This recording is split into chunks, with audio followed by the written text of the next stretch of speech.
6 months at sea, including high visibility escort duty in the Arabian Gulf, is now a memory as 300 sailors on the USS Gridley return to San Diego.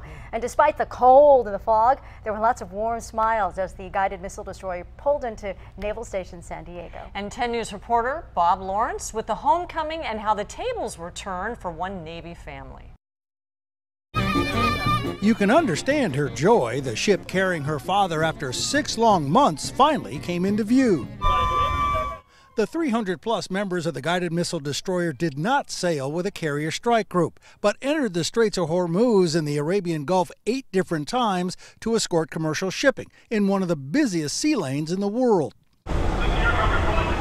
That, however, is behind them as the order came secure from deployment, and the first to leave the ship was Chief Petty Officer Maurice Sullivan, who greeted his wife and 2-month-old baby. Nothing like it.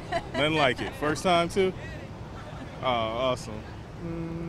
As more sailors departed the ship, it became semi-chaotic on the pier.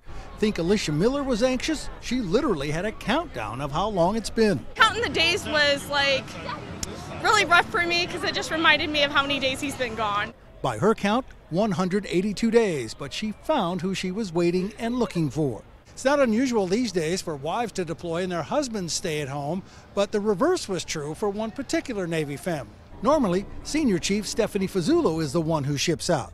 Not this time. I know what kind of operational commitments he has. I know why he can't write all the time because I've experienced those myself. Her husband Neil said, however, she got the better deal out of this one. She left me for 20 out of 24 months.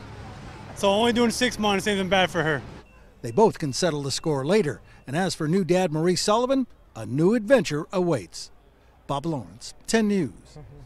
Back together. It's nice. And this was the 4th deployment for the ship, which first arrived at its new home port in San Diego in 2007.